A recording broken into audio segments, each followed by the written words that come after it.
विद्यार्थी मित्रांनो, तुम्हा सर्वांचं मराठी ICB लेक्चरमध्ये स्वागत आहे. सर्वात अगोदर तुम्हाला ICB या शब्दाचा अर्थ सांगतो. ICB म्हणजेच इंटेन्सिव्ह कोचिंग बॅच. आतापर्यंत प्रत्येक विद्यार्थ्याने आपापल्या परीने परीक्षेसाठी तयारी केली आणि जास्तीत जास्त गुण मिळवण्याचा प्रयत्न केला. पण त्यातही काही मुलांना यश मिळालं तर काही मुलांना हवं तसं यश मिळालं नाही. इन शॉर्ट, सभी कोशिश करते रहे अच्छे मार्क्स स्कोर करने की, बट खुद को ही पता है हमने कितनी कोशिशें की और उसके सामने हमें कितने मार्क्स मिले. रही बात फाइनल्स प्रिपरेशन की, तो उससे पहले हर किसी के लिए एक वेरी इंपॉर्टेंट थिंग सुन लो. आज तक हमने जितने भी पेपर्स लिखे हैं, यूनिट टेस्ट के, सेमेस्टर के, प्रीलिम के, जितने भी पेपर्स अपने पास है, उन पेपर्स को एक बार गो थ्रू करो. उन हर एक पेपर में से मिली हुई गलतियों को सुधारने की कोशिश करो. और वो देखने के बाद एक चीज जरूर आपको रियलाइज होगी कि एक ही गलती हम बार बार दोहराते हैं और उसी की वजह से हमारे बार बार मार्क्स भी जा रहे हैं. तो वो गलतियां जो है ना, वो दोहराना बंद कर दो और अभी सक्सेस का रास्ता पकड़ लो. येस विद्यार्थी मित्रांनो, यशाचा मार्ग पकडा. आणि त्यासाठीच तुम्हाला या बॅच मध्ये स्पेशल लेक्चर देण्यात येणार आहे. इंटेंसिव कोचिंग बैच, जैसे बीमारी वैसे दवा, उसको बोलते हैं इंटेंसिव कोचिंग. कैसा है ना कि जैसे मैंने बताया कि कुछ स्टूडेंट्स बहुत अच्छा कर रहे हैं मराठी में, कुछ स्टूडेंट्स स्टिल ऑन एवरेज, कुछ स्टूडेंट्स बिलो एवरेज. कैसा ना, ये सारी चीजें मार्क्स बोलती है. मार्क्स, जब तक आप अच्छे मार्क्स नहीं लाते तब तक आप बिलो एवरेज हो. जब तक आप ठीक ठीक मार्क्स ला रहे हो मतलब आप एवरेज परफॉर्मेंस पर. और अगर आपने आउटस्टैंडिंग बहुत अच्छे मार्क्स लाए, 70+ स्कोर किया, मतलब आपका परफॉर्मेंस मराठी में बहुत अच्छा. अब इस हिसाब से आप समझ लो कि हम कौन से कैटेगरी में आते हैं, एवरेज, अबव एवरेज या बिलो एवरेज. बट यस, जहां कहीं पर भी हम हैं वहां से हमें आगे निकलना है. और उसके लिए लास्ट मिनट हम क्या कर सकते हैं, एग्जाम के पहले हम लोग क्या रिवीजन, क्या प्रैक्टिस कर सकते हैं, वो आज हम देखने वाले. काफी स्टूडेंट्स के माइंड में सवाल होगा, अनेकांच्या मनात प्रश्न असेल, बहुत कुछ पढ़ के हो गया सर, अब इस वक्त कहां से शुरू करें ये नहीं समझ में आ रहा है. Yes, today's lecture is the answer for that. आज के लेक्चर में उसका जवाब मिल ही जाएगा की आता आपण अभ्यासाला कुठून सुरुवात करायची. चला, वेळ न घालवता सर्वात अगोदर तुम्हाला आपल्या पाठ्यपुस्तकातील धडे, कविता आणि स्थूलवाचन यांची माहिती देतो. काय नाही की पाठ्यपुस्तकामध्ये अनेक धडे आहेत, पण तुम्हाला सर्वांना माहिती आहे की कोरोना काळामध्ये आपल्या पाठ्यपुस्तकातील काही भाग वगळण्यात आलेले आहेत. यस स्टूडेंट्स, कुछ लेसन्स और कुछ रैपिड रीडिंग्स निकाल दिए गए. कौन से लेसन्स हमारे एग्जाम में प्रिपरेशन करने के लिए है, पढ़ाई करने के लिए है, वो वाले लेसन्स है ये जो आपके स्क्रीन पर. शाल, उपास, फुटप्रिंट्स, ऊर्जा शक्तीचा जागर, जंगल डायरी, खरा नागरिक, बस इतने ही लेसन्स है जो हमें पढ़ना है. ओनली 6 चैप्टर्स जिसका थरली प्रिपरेशन हम कर सकते हैं टेक्स्ट बुक रीडिंग से, एंड दूसरा स्वमत अच्छी तरह से लर्न करके. साथ में शब्दार्थ समझ लो, बिकॉज पर्यायी शब्द पे भी क्वेश्चंस आता है. दूसरा पार्ट है पोएम सेक्शन. पोएम्स में तो सारे पोएम्स है, एक भी पोएम ओमिट नहीं.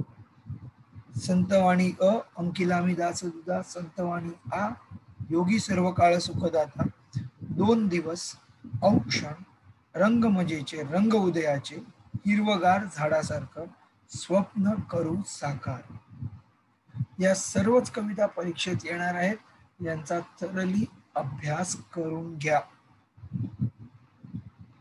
कवितेचं पाठ्यपुस्तकातून वाचन, त्यांचे शब्दार्थ समजून घ्या आणि त्या पूर्ण कवितेच्या प्रत्येक ओळीचा भावार्थ व्यवस्थित अभ्यासून घ्या.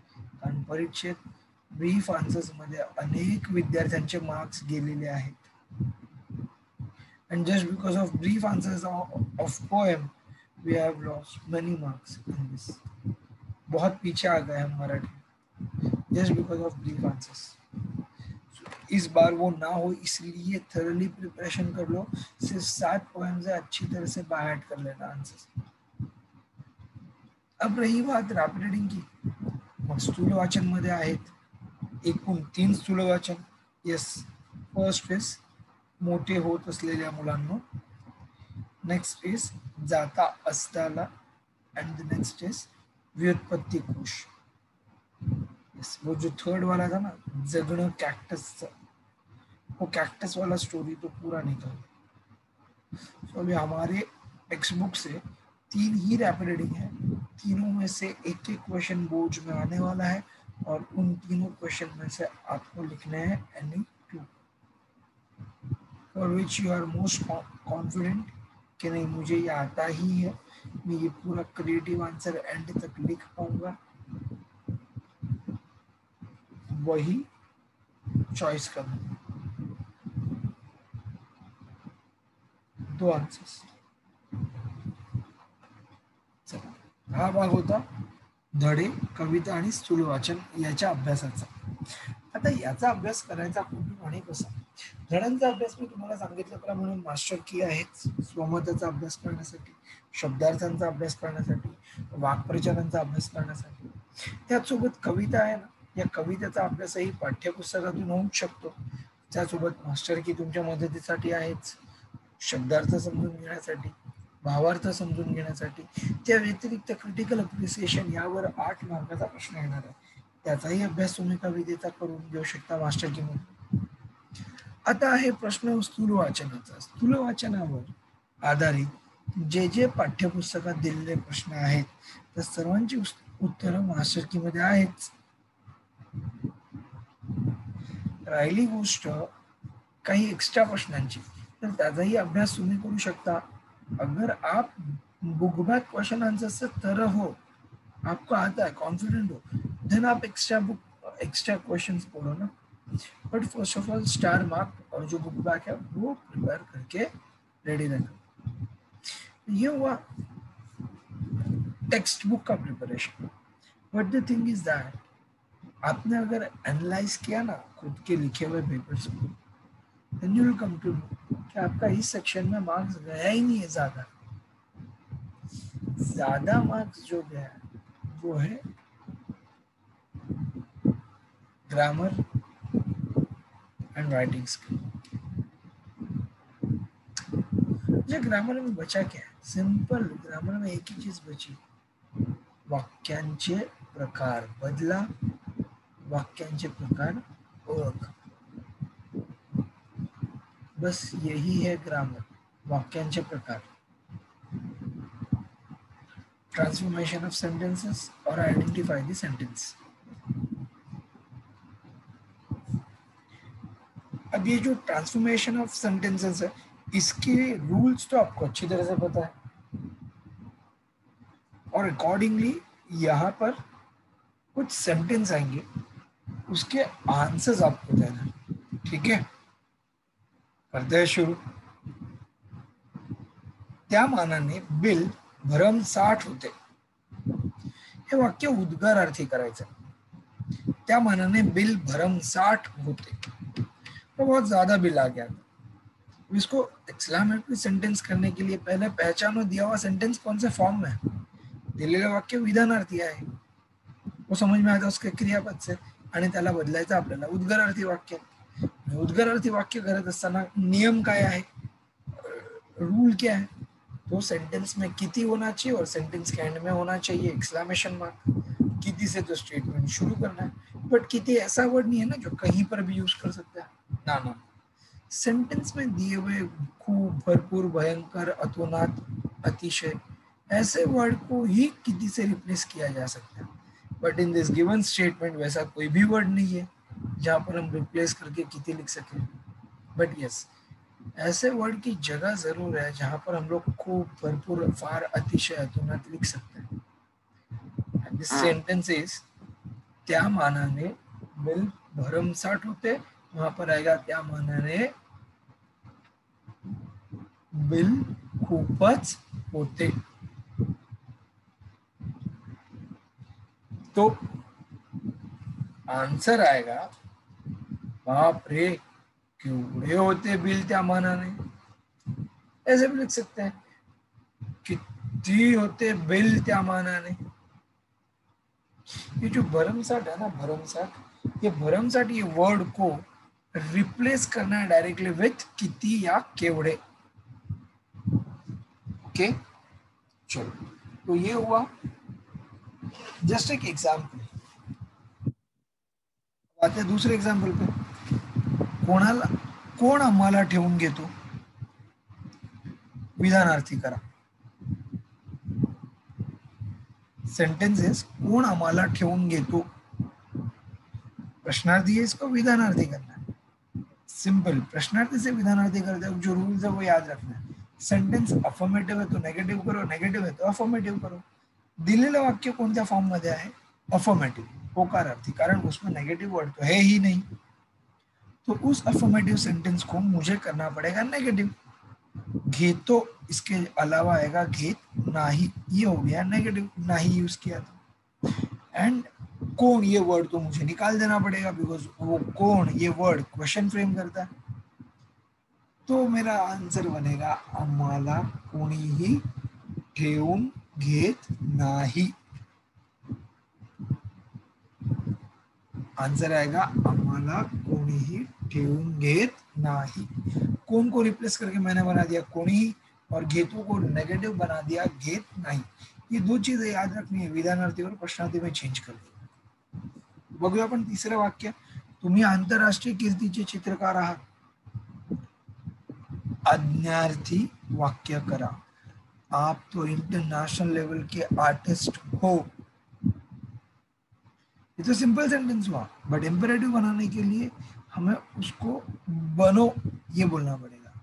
आप इंटरनेशनल लेवल के आर्टिस्ट बनो, तो हम क्या लिखेंगे, उत्तर येईल तुम्ही आंतरराष्ट्रीय कीर्तीचे चित्रकार व्हा किंवा आंतरराष्ट्रीय कीर्तीचे चित्रकार बना।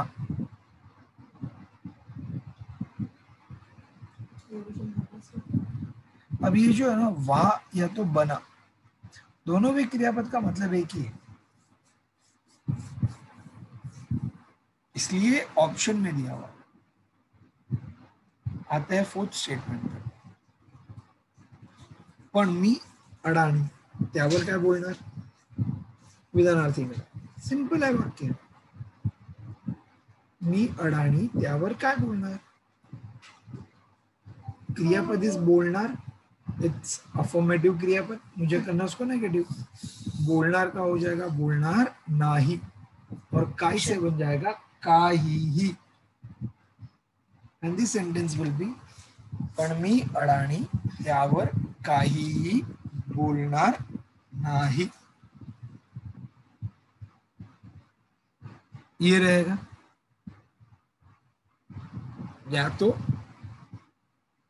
मी अडाणी त्यावर काहीही बोलू शकणार नाही, नव्हती लिख सकते हैं, नाही लिख सकते हैं, दोनों भी आंसर राइट रहे। या तो बोलणार नाही, इजी। नेक्स्ट स्टेटमेंट, रस्त्यानं माणसांच्या बरोबर त्यांचे विचार प्रवास करतात। सिंपल सेंटेंस,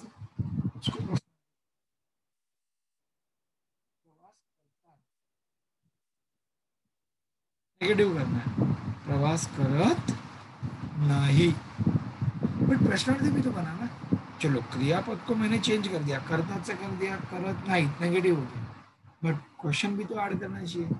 क्वेश्चन ऐड करने के लिए मुझे सेंटेंस में क्वेश्चन फ्रेम करने वाला एक वर्ड भी तो ऐड करना है।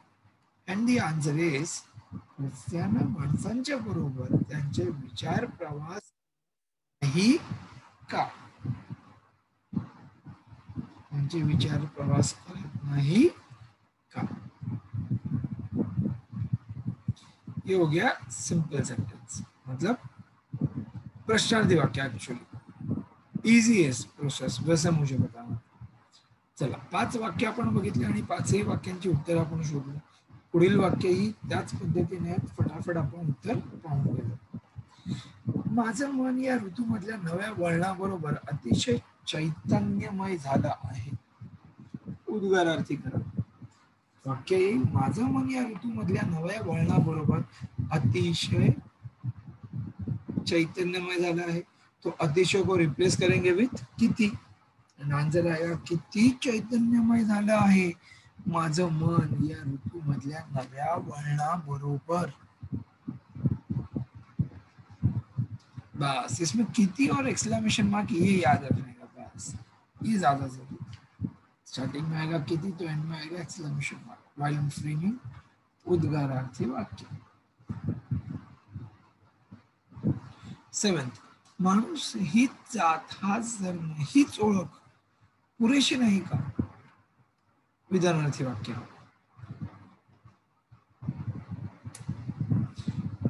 विधानार्थी वाक्य कैसे बनाएंगे, नाही का इसके जगह पे आएगा आहे, बस दैट्स इट, आंसर वैसे ही आएगा। माणूस हीच जात हाच धर्म हीच ओळख पुरेशी आहे, ये हो गया आपका विधानार्थी सेंटेंस, सिंपल। अब आते हम लोग 8th सेंटेंस पे। मुंग्यांची मुलं खूप रागावली त्याच्यावर, उद्गारार्थी करायचं। खूपच्या ठिकाणी आपण वापरणार किती, किती रागावली त्याच्यावर मुंग्यांची मुलं, ये रहेगा आपका आंसर। ऐसे भी लिख सकते हैं किती रागावली मुंग्यांची मुलं त्याच्यावर, दोनों जगह से आंसर लिख सकते हैं, बोथ आंसर्स आर राइट।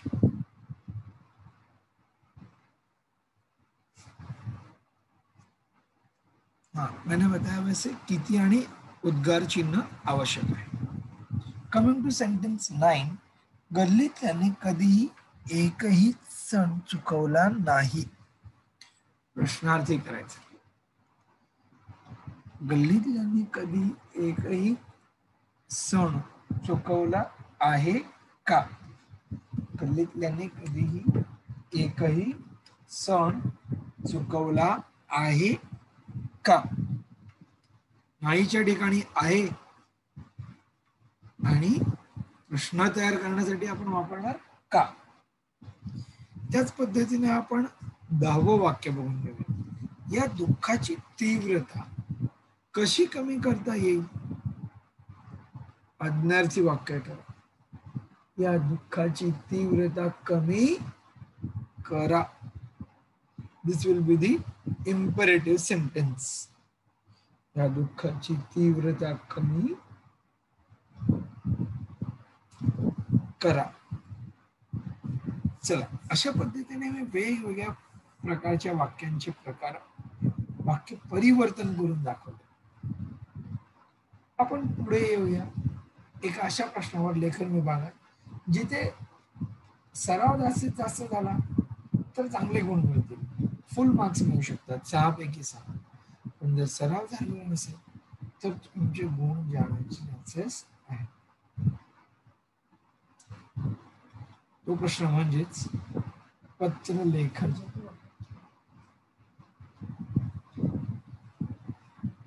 तर पत्रलेखन म्हटलं तर औपचारिकही आहे अनौपचारिकही आहे, दोन प्रकारचे पत्र।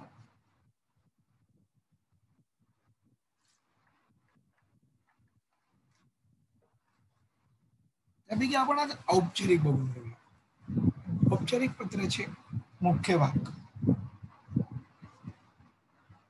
पहिला भाग दिनांक, ज्याला पत्र पाठवायचे आहे त्याचे नाव, पत्ते, बरोबर ना.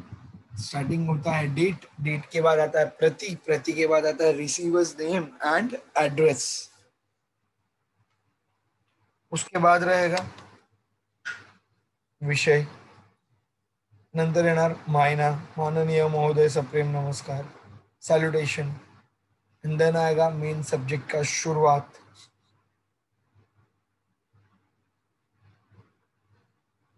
पत्राचा मुख्य विषय, एंड देन समारोप, समारोप म्हणजेच कंक्लूजन, लास्ट में आता ना वो आपला विश्वास हो अब काय नॉट, बट इसमें अपना एड्रेस आया नहीं, yes, as per new format अपना एड्रेस सबसे एंड में. समारोप झाल्या नंतर पत्र लिहिणाऱ्याचे नाव व पत्ता. चला, तर हा होता एक जस्ट फॉर्मेटचा भाग. अपन पत्रांचे काही प्रकार पाहणार आहोत. जैसे मैंने बताया कि फॉर्मल लेटर हम लोग देख रहे थे, ये फॉर्मल लेटर में 3 टाइप के लेटर्स होते हैं, विनंती पत्र, अभिनंदन पत्र, मागणी पत्र. रस्त्यावरील कचरापेटीची दुर्दशा सुधारण्याबाबत विनंती करणारे पत्र, शाळेसमोरील नादुरुस्त रस्ता दुरुस्त करण्यासाठी विनंती पत्र, आपल्या शाळेतील मराठी विषय शिकवणाऱ्या शिक्षकांनी राज्यातील आदर्श शिक्षक पुरस्कार मिळवल्याबाबत त्यांचे अभिनंदन करणारे पत्र, आंतरशालेय क्रिकेट स्पर्धेत विजयी ठरलेल्या संघाचे अभिनंदन करणारे पत्र. कसं आहे ना की काही हे पत्र आहेत ना, हे युजुअली येतात, हे जस्ट एग्जाम्पल्स दिए, सिमिलर टाइप के लेटर्स एग्जाम में आ सकते हैं. मागणी पत्र, शाळेच्या ग्रंथालयासाठी पुस्तकांची मागणी करणारे पत्र, शाळेच्या परिसरातील बागेच्या सुशोभीकरणासाठी फुलझाडांची मागणी करणारे पत्र. ऐसे अलग अलग टॉपिक्स एग्जाम में आ सकते हैं. इसमें से कोई भी टॉपिक आएगा ऐसा नहीं है, इसके अलावा भी कोई भी टॉपिक आ सकता है, but yes, we have to prepare thoroughly for each and every letter. एक एग्जाम्पल दिया हुआ है यहाँ पर, वो देख लेते. आइडियल ग्रंथ भंडार, महात्मा गांधी रोड, दादर पश्चिम, मुंबई. विद्यार्थी प्रतिनिधी या नात्याने पत्र लिहायचे. शाळेच्या ग्रंथालयासाठी पुस्तकांची मागणी करणारे पत्र आणि ग्रंथालयासाठी घेतल्या जाणाऱ्या पुस्तकांवर जाहीर केलेली 35% सूट देण्याबाबत विनंती पत्र. 2 पत्र, दोनों पत्र आपण समजून घेऊया. Demand letter and request letter क्या है. First we are starting with demand letter. दिनांक 27 जनवरी 2021. रिसीवर्स एड्रेस किसको लिख रहे हैं, आइडियल ग्रंथ भंडार. हम लोग यहाँ पर हेडिंग दे सकते हैं माननीय व्यवस्थापक लिख सकते हैं, कोई प्रॉब्लम नहीं है, यहाँ पर नहीं लिखा. And then will start the letter. विषय लिहिलाय, त्यानंतर आल्या माननीय महोदय सप्रेम नमस्कार, आणि पुढे आहे मी अबक सरस्वती विद्यालय येथील विद्यार्थी प्रतिनिधी या नात्याने मुख्याध्यापकांच्या संमतीने हे पत्र लिहित आहे. शाळेच्या ग्रंथालयासाठी खालील पुस्तकांची आवश्यकता आहे, तरी कृपया करून ती पुस्तके शाळेच्या पत्त्यावर त्वरित पाठवून द्यावीत. सोबत पुस्तकांचे देयक बिल पाठवावे, जेणेकरून पुस्तकांची रक्कम त्वरित देण्याची व्यवस्था करता येईल. हा झाला इंट्रोडक्शनचा भाग. पुढे आपण तर कंटिन्यू करणारच आहोत. List of books.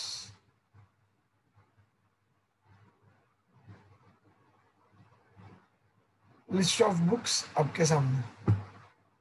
पुस्तकाचे नाव, लेखकाचे नाव, नग मतलब क्वांटिटी, एक्चुअली बुक्स की क्वांटिटी होती है उसको बोलते प्रति, नंबर ऑफ कॉपीज प्रति. वरील पुस्तके विद्यार्थ्यांसाठी असल्यामुळे कृपया पुस्तकांवर योग्य ती सवलत द्यावी ही नम्र विनंती. कळावे तसदीबद्दल क्षमस्व.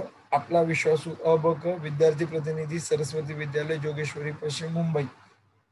पण इथे अबक का लिहिलंय कारण इथे पत्र कोणी लिहिलंय हे माहित नाहीये. क्वेश्चन में वैसे मेंशन नहीं किया था.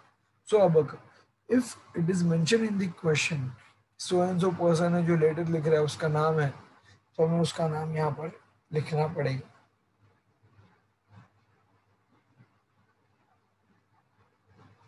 ये बहुत जरूरी है.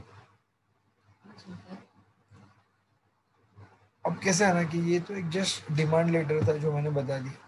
अब हम देखेंगे एक रिक्वेस्ट लेटर. पुढचं पत्र आहे बघा. 16 जानेवारी 2021 प्रति आयडियल ग्रंथ भंडार महात्मा गांधी रोड दादर पश्चिम मुंबई. विषय काय आहे तर ग्रंथालयासाठी पुस्तकांवर 35% विशेष सूट दिल्याबद्दल आभार. मगाचं पत्र मागणी पत्र होतं. तो मागणी पत्र जो होता ना डिमांड लेटर उसमें बीच में टेबल होता क्या डिमांड करना उसका एक प्रॉपर टेबल बनाया रहता. वो टेबल ही वैसे के वैसे ड्रॉ करना होता. लास्ट लेक्चर में हमने डिस्कस भी किया था उसके बारे में. बट यस आज हम लोग उसके साथ एक आभार थैंकिंग लेटर भी देख रहे हैं. यस वही.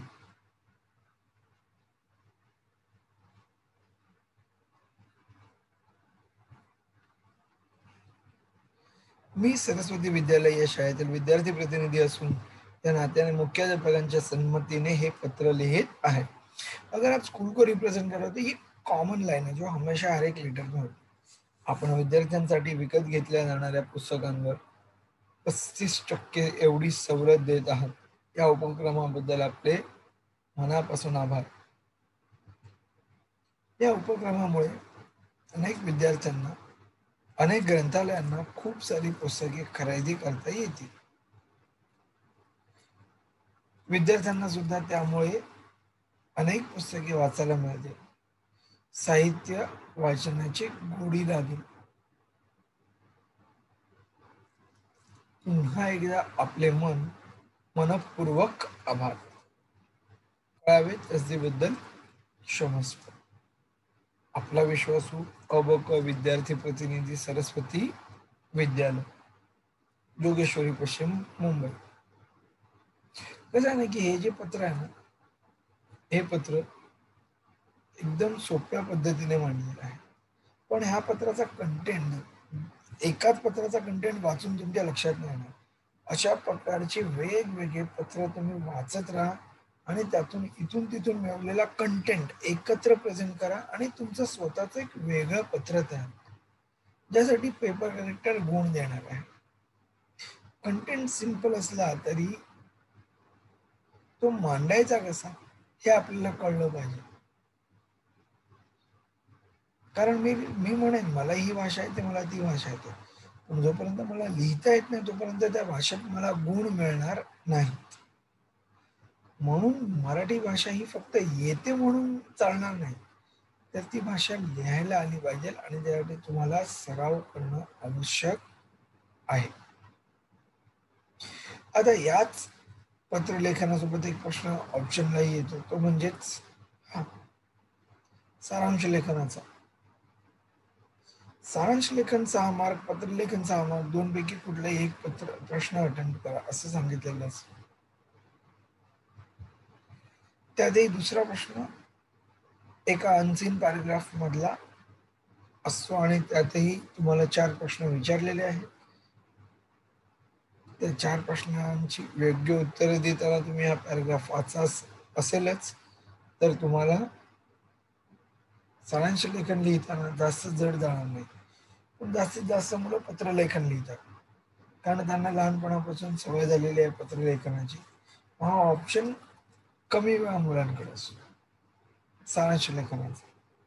पण याच तरी सुद्धा काही मुलं व्यवस्थित अभ्यास करतात सारांश लेखनासाठी. Even they score hi in that सारांश लेखन कंपेयर टू पत्रलेखन. ऐसा भी हुआ है काफी लोगों को. तो इसीलिए प्रिपरेशन करते वक्त दोनों का करने का, एग्जाम में कोई एक अटेम्प्ट कर। दिलेला उतारा 100 ते 120 शब्दांचा असेल, तुम्हाला 30 ते 40 शब्दात समरी लिहायची, त्यामध्ये उदाहरणं, विशेषण, वर्णन, अलंकार हा सगळा भाग काढून टाकायचा आणि खरी सिंपल अशी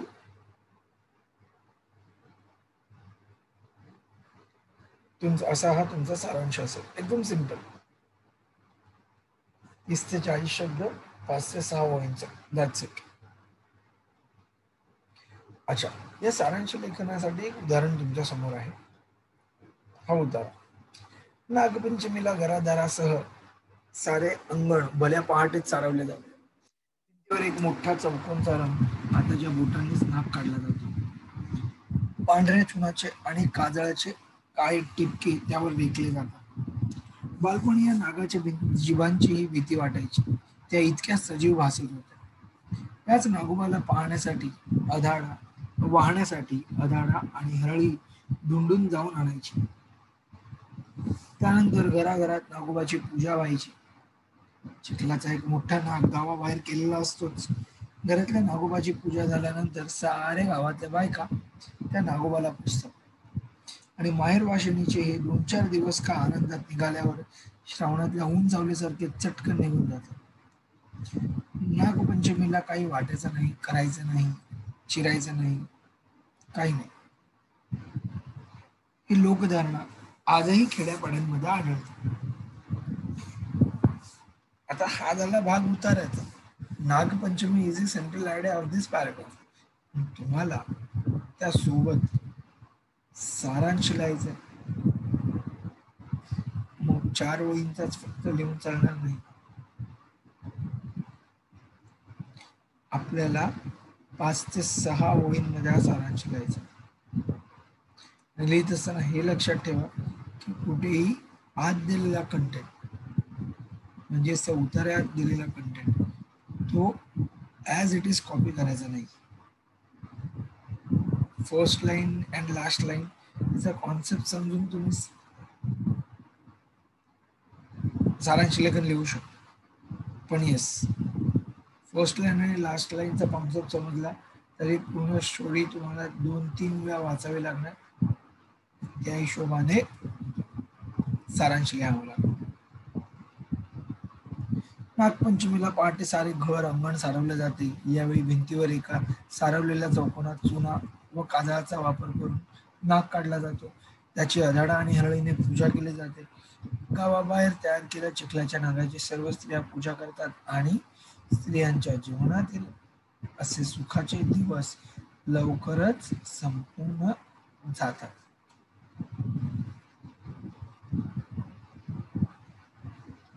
आता हा जो भाग होता ना, हा होता सारांश लेखनाचा. सिंपल होता कि नहीं? बट कट शॉर्ट करते वक्त ध्यान में रखना है, एग्जाम्पल्स एक्स्ट्रा जो कंटेंट है वो निकालना है, बाकी कुछ नहीं. अब आता है स्टोरी राइटिंग, कथा लेखन. कथा लेखन एकदम सिंपल. यात प्रश्न विचारायचे वेगवेगळे प्रकार आहेत, पण उत्तर लिहिताना तर तुम्हाला पूर्ण कथाच लिहायची.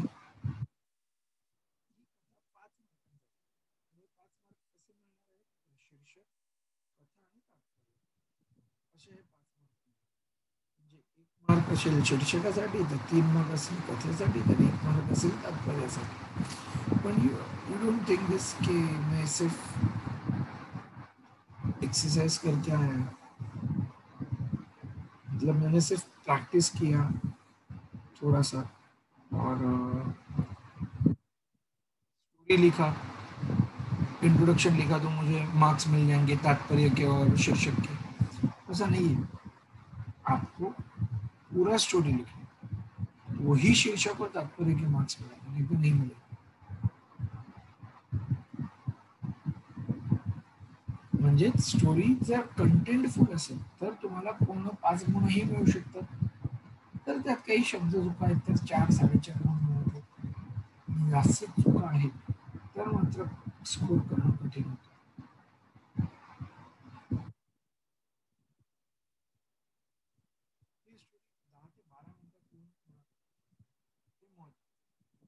लिहित असताना जिथे कुठे तुम्हाला आवश्यक वाटेल तिथे संवाद हमखास ऍड करा.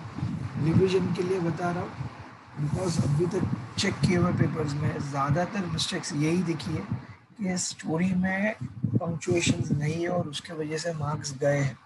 स्टोरी उतनी इम्प्रेसिव नहीं बनी, उसकी वजह से मार्क्स गए। But this time don't do this. Finals है, प्रिपरेशन करते हैं, बहुत अच्छे से प्रिपरेशन करना, छोटी छोटी चीज़ों पर भी बहुत ज़्यादा ध्यान देना। जस्ट एग्जाम्पल है, तो मैं पूरा नहीं पढ़ूंगा, बट इस फॉर्मेट दिखा दूंगा आपको।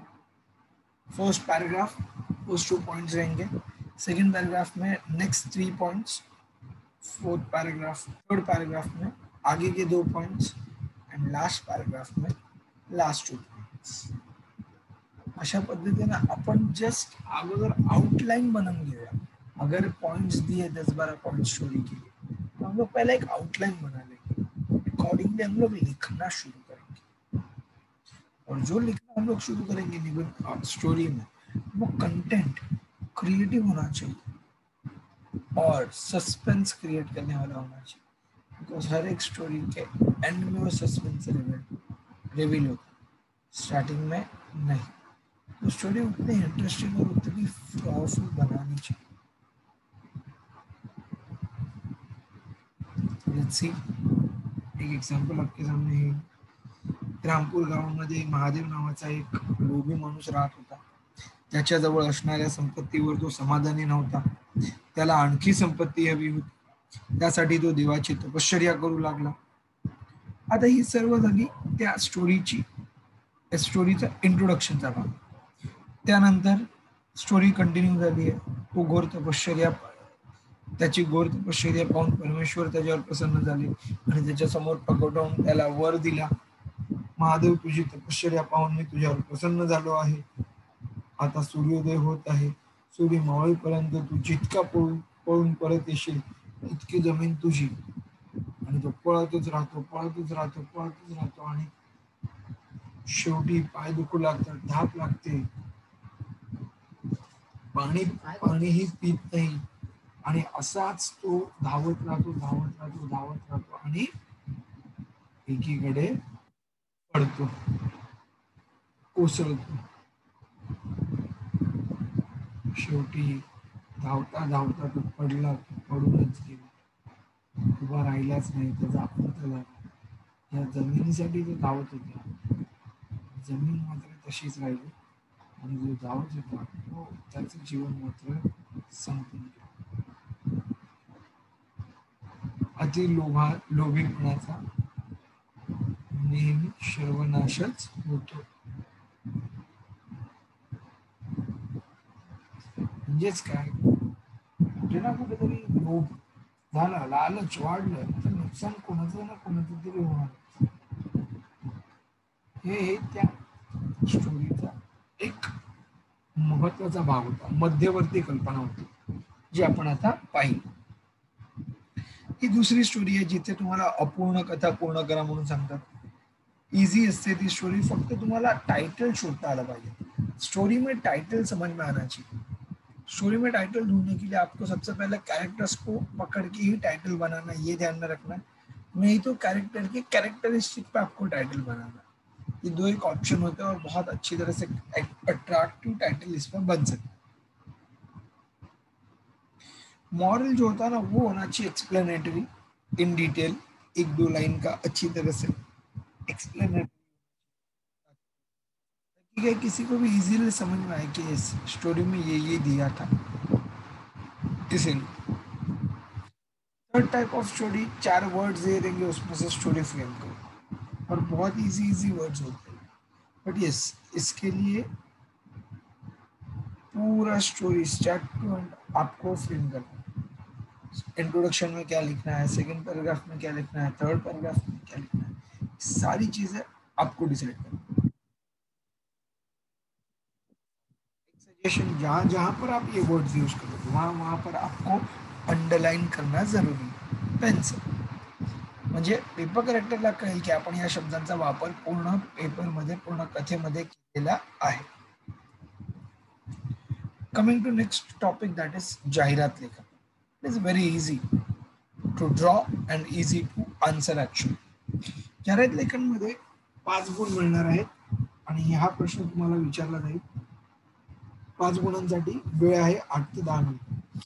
त्यांना तुम्हाला 2 प्रकारे प्रश्न विचारला जातो. एकतर जाहिरात बनवा, तयार करा, किंवा जाहिरातीवर विचारलेल्या प्रश्नांची उत्तरे लिहा. दोन्ही प्रकारे हा प्रश्न विचारला जातो. पण लक्षात घ्या, ऍडव्हर्टाईज जी आपण बनवणार आहोत ती न्यूजपेपरची ऍडव्हर्टाईज आहे हे समजूनच बनवायची. Limited area, limited time and colourful creative content. Colourful नहीं बोल सकता मैं, बट यस, क्रिएटिव कंटेंट होना बहुत जरूरी है एडवर्टाइज के लिए. होता ही है ना कि एडवर्टाइज आपके प्रोडक्ट के बारे में बहुत कुछ इंफॉर्मेशन कस्टमर्स के पास पहुंचाने वाला है. तो उस प्रोडक्ट के बारे में आपको पहले इंफॉर्मेशन होना जरूरी है.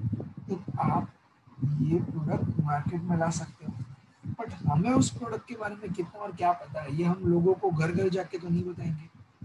इसी के लिए एक ऑप्शन होता है एडवर्टाइज. अब ये एडवर्टाइज अलग अलग टाइप की आती है. जैसे दुकानाची जाहिरात, आकर्षक शीर्षक सर्वात महत्वाची गोष्ट है. उसका फॉर्मेट बता रहा हूँ कि क्या क्या जरूरी है. एक अट्रैक्टिव टाइटल होना चाहिए शॉप के एडवर्टाइज के लिए. साथ में एक चैलेंज, आह्वानात्मक कोड. आह्वानात्मक कोड मतलब एक लोगों को अट्रैक्ट करने वाला एक लाइन, थोड़ा पोएटिक लाइंस, राइमिंग वर्ड्स का. उपलब्ध साहित्य, शॉप में क्या क्या अवेलेबल है. दुकानाच्या वैशिष्ट्य, अपने शॉप का speciality, address and contact number. जहां जहां पर जरूरी लगा वहां पर आउटलाइन बना लो, थोड़े ड्राइंग्स बना लो, दैट्स इट.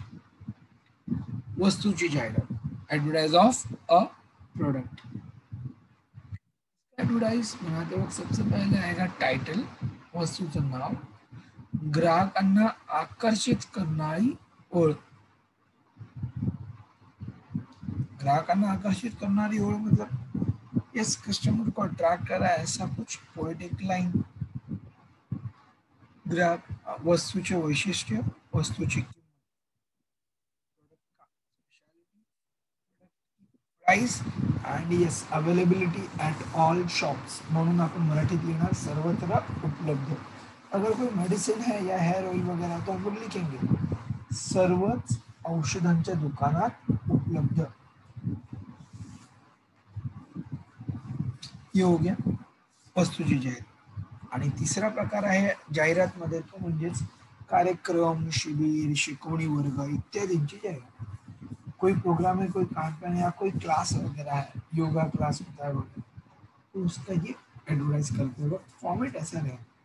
सबसे पहले ऑर्गेनाइजर का नाम, आयोजकांचे नाव, आणि मग त्यानंतर कार्यक्रमाचे शीर्षक. देन प्रोग्राम कौन सा है, कैंपेन कौन सा है, या तो कोई क्लास है तो उसका एक टाइटल डिसाइड कर. बाद में कालावधि, वेळ. अब कैंपेन होता है या क्लास है, जो भी पार्टी होती है वो एक एक महीने तो नहीं चलने वाली. हाँ. जैसे कि ये जो कार्यक्रम है, प्रोग्राम है, ये जो फंक्शन है, कोई भी फंक्शन, स्कूल का फंक्शन है या तो कहीं पर कोई कैंपेन रखा हुआ है, ब्लड डोनेशन कैंपेन वगैरह, या तो शिकवनी वर्ग है, कोई योगा क्लासेस वगैरह, कंप्यूटर क्लास, किसी ना कि वो महीने भर के लिए होता है. एक तो शुरू होता है या तो एक लिमिटेड ड्यूरेशन होता है, जैसे 3-4 महीने हो गए या तो कुछ हफ्ते हो गए. तो हम लोग वहाँ पर मेंशन करना है कि ये हफ्ते से ये हफ्ते तक ये वाला कैंपेन या ये वाला सर्कस रहेगा, ये वाला प्रोग्राम चलने वाला है, सो एंड सो डेट से सो एंड सो डेट तक ये होने. एंड लिमिटेड टाइम, उसमें लिमिटेशन तो बहुत सा होता है. जैसे योगा क्लास हुआ तो एज ग्रुप का लिमिटेशन होता है. अगर कंप्यूटर क्लास हुआ तो उसमें एज ग्रुप से लिमिटेशन होते हैं. सो कहीं ना कहीं भी ये सारी चीज़ें ना अलग अलग बैच में अलग अलग बच्चों को अलाउ किया जाएगा, अलग अलग लोगों को इनवाइट किया जाएगा. ये आप वहाँ पर ही मेंशन कर सकते हो with the help of table. जैसे एक छोटा सा टेबल ड्रॉ करने का, उसमें हेडिंग देके time, age limitation, time limitation, whatever it is वहाँ पर मेंशन कर दो. That's it. मग झाला प्रवेश शुल्क, ऍडमिशन फी, ठिकाण, जगह आणि मग येणार संपर्क. जहां पर रिक्वायर्ड हुआ वहां पर ड्राइंग आउटलाइन, दैट्स इट। हे ऍडव्हर्टाइज का जस्ट एक फॉर्मॅट बनवलं आहे। आकर्षक जाहिरात बनवण्यासाठी काही आवश्यक गोष्टी आहेत त्या या। ऍडव्हर्टाइज को और अट्रैक्टिव बना देंगे ये पॉइंट्स। ग्राहकांचे समाधान हेच आमचे ध्येय, शॉप के लिए। मोफत घरपोच सेवा उपलब्ध, शॉप के लिए। 15% सूट किसी ऑब्जेक्ट के एडवर्टाइज के लिए। सहूलत मतलब डिस्काउंट, कंसेशन, ये हम लोग लिख सकते हैं। प्रवेश शुल्क ये क्लासेस के लिए। त्वरा करा त्वरा करा, ये कोई क्लास या कैंपेन के लिए, क्योंकि वो 1 महीने के लिए रहता है, वो एक लिमिटेड टाइम पे वो शुरू होता है। तो हरी अब जल्दी से जल्दी आओ एडमिशन ले लो, ये हमें बताना, इसलिए त्वरा करा ये रहता। अच्छा, एक एडवर्टाइज तयार केलेली आहे ही बघायची आली समोर। ही एक जाहिरात आहे, मग इथे सुरुवातीला एक गाणं दिलंय, मग याचा फायदा काय आहे ते लिहिलंय, हे फीचर्स, हे वैशिष्ट्य, आणि सगळं सुटसुटीत आहे, कहीं भी मस नहीं लगा, वो ज्यादा जरूरी। प्रेजेंटेशन बहुत नीट एंड क्लीन होना चाहिए, कहीं पर भी ज्यादा ओवर राइटिंग नहीं होना चाहिए, कैंसिलेशन नहीं होना चाहिए, ये ध्यान में रखो। एडवर्टाइजिंग इसमें इधर ही तो मार्क्स जाते हैं, प्रेजेंटेशन के मार्क्स है इसमें, वो नहीं हुआ तो मार्क्स गए, वो ध्यान में रहे।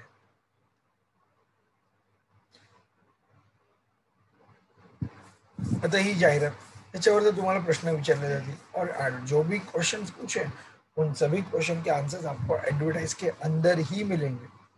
कोई भी एडवर्टाइज का ऊपर ऐसा क्वेश्चन नहीं आएगा जिसका आंसर एडवर्टाइज के अलावा बाहर कहीं पर हो, बिल्कुल नहीं। तो दिया हुआ एडवर्टाइज केयरफुली पढ़ो, क्वेश्चन पढ़ो एंड देन आंसर लिखो, बहुत जरूरी है। सिर्फ आंसर दिया है, एम्प्टी बॉक्स दिया है तो कुछ भी लिख देंगे वहां पर, बाद में पता चलता है कि ये था ही नहीं उसका आंसर, वो ना। इसीलिए अच्छी तरह से गिवन एडवर्टाइज रीड करो, थोड़ा टाइम और अच्छी तरह से पढ़ लो एंड देन इसके आंसर्स अटेम्प्ट करो। बट यहाँ पर कैंसलेशन हुआ तो मार्क्स गए और टाइम गए, वो ध्यान में रखना।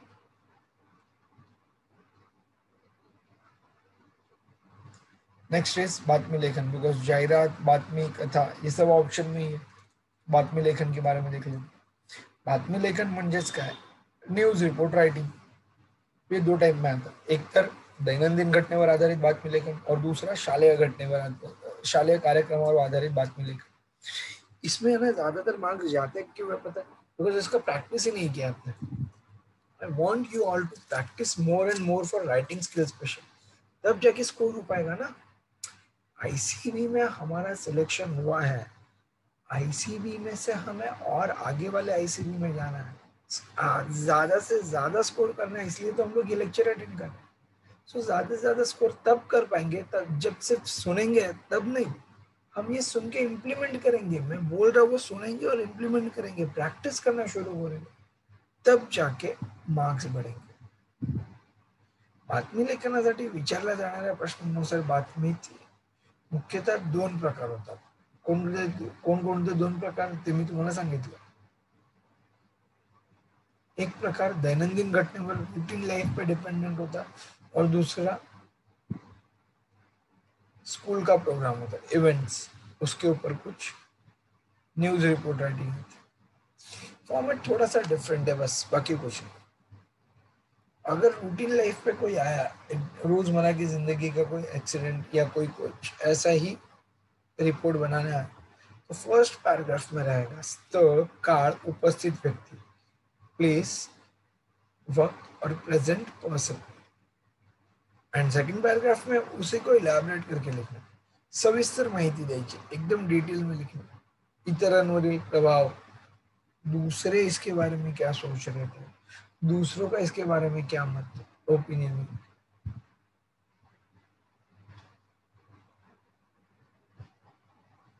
ये सारी चीजें हम लोग यहाँ पर सेकंड पैराग्राफ में लिखेंगे। बिकॉज कहीं पर भी बातमी लेखन में बातमी लेखन लिहिताना कुठेही स्वतःबद्दल नाव किंवा स्वतःबद्दल माहिती लिहू नका, चुकूनही नाही. Coming to next type of बातमी लेखन, शालेय कार्यक्रमावर आधारित बातमी लेखन. शाळा आपली असली तरी पण आपण त्या शाळेचे फक्त विद्यार्थी प्रतिनिधी आहोत, हम ऑब्झर्वर है, ये ध्यान में रख के बातमी लेखन करणं. कार्यक्रमाबद्दल थोडक्यात माहिती. सुरुवातीला फर्स्ट परिचय, स्थळ, काळ, उपस्थित प्रमुख पाहुणे किंवा प्रमुख किंवा मुख्याध्यापक, शिक्षक त्यांचं नाव आपण फर्स्ट पॅराग्राफ मध्ये देऊ शकतो. सेकंड पॅराग्राफ, कार्यक्रमाची सुरुवात, मध्य, इतरांची मते, दूसरा क्या सोच रहा है, ये सारी चीजें हम लोग यहाँ पर देखेंगे ना, इतरांची मते.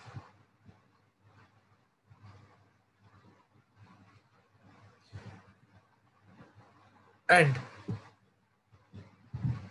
कार्यक्रमाचा शेवट. तो ऐसा ना, प्रोग्राम शुरू किया तो चीफ गेस्ट, प्रिंसिपल, उनका सबका नाम दिया. फ्लो में उन्होंने क्या बताया ये लिखा, सेंटर में शो फ्लो लिखा है, एंड में ये प्रोग्राम कैसे एंड हुआ, किसने क्या गाइडेंस दिया और जो हमारे लिए यूजफुल था वो सब हम लास्ट में लिखेंगे. हा आहे शालेय कार्यक्रमांवर आधारित बातमी लेखनाचा प्रश्न. चला आता आपण वळूया बातमी लेखन झाल्यानंतर एका उदाहरणाकडे. एक उदाहरण आहे बातमी लेखनाचं माझ्याकडे, ते बघून घेऊया. वसुंधरा दिनानिमित्त वृक्षदिंडी वृक्षारोपण कार्यक्रम वनाधिकारी माननीय श्री शशिकांत राव यांच्या उपस्थितीत संपन्न. ये रहा एक report, 2 paragraph. Routine activity, tree plantation का एडवर्टाइज. दैनिक वार्ताहर, आमच्या वार्ताहराकडून दिनांक 21 जूनला ही माहिती मिळाली. भव्य वृक्षदिंडी व वृक्षारोपण कार्यक्रम. अब ये प्रोग्राम वाला है, देखो वो वाला प्रोग्राम वाला.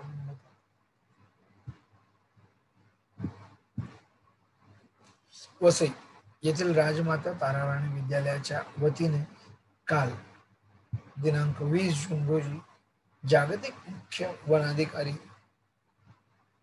जागतिक वसुंधरा दिनानिमित्त शाळेच्या भव्य पटांगणात वृक्षारोपण व वृक्षदिंडीचा कार्यक्रम वसई जिल्हा वन विभागाचे मुख्य वनाधिकारी माननीय श्री शशिकांत राव यांच्या हस्ते संपन्न झाला. मग पुढे वसुंधरा दिनानिमित्त काय काय ऍक्टिव्हिटी झाल्या तो सगळा फ्लो पुढे दिलेला आणि एंडला हा कार्यक्रम सुरळीत पार पडला, हे महत्वाचं.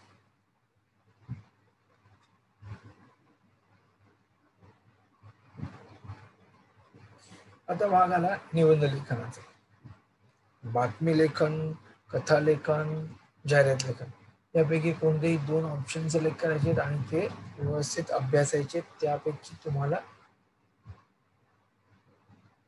प्रश्न विचारले जातील. 2 कुठलेही अटेम्प्ट करायचे जास्तीत जास्त स्कोर करण्यासाठी, हे लक्षात. निबंध लेखन. निबंध लेखन हा सर्वात मोठा प्रश्न पण अर्थात सर्वात सोपा प्रश्न. तुम्ही जर निबंधाचं व्यवस्थित वाचन केलेलं असेल, निबंधाचा लिहून सराव झालेला असेल तर कोणताही निबंध तुम्हाला तेवढा त्रासदायक वाटणार नाही जेवढा वाटतो. पण निबंधाचा अभ्यास करायचा कुठून? निबंध लेखनाचा अभ्यास करताना तुमच्या जवळ असलेल्या सर्व पुस्तकांना व्हाईट बुकलेट सारखे आहे, त्याच्यामध्ये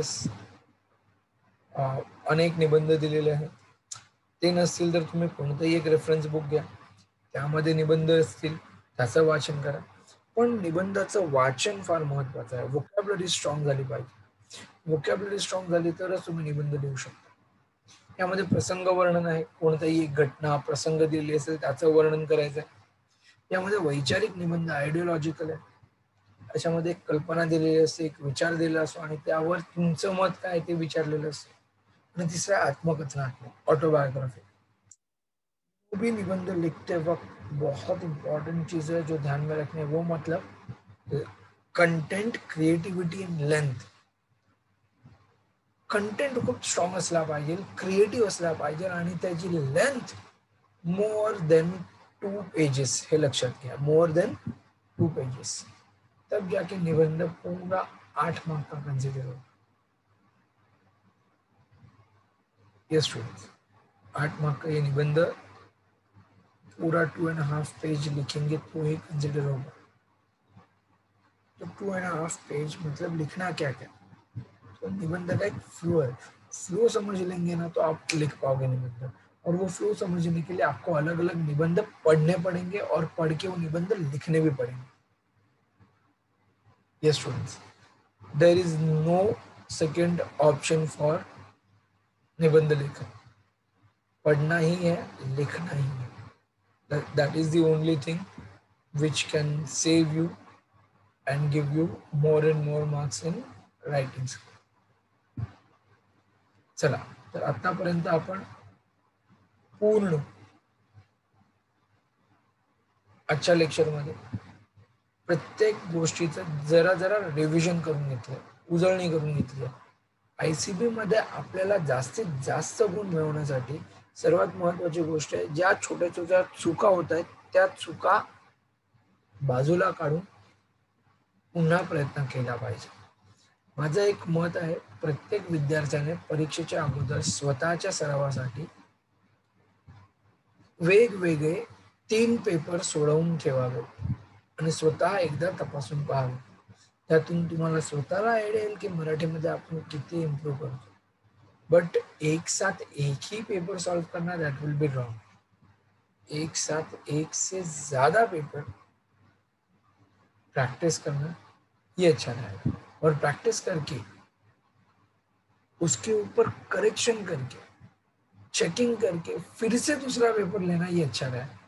सिर्फ मैं लिखते जा रहा हूँ, लिखते जा रहा हूँ, लिखते जा रहा हूँ, उसका कोई मतलब नहीं है.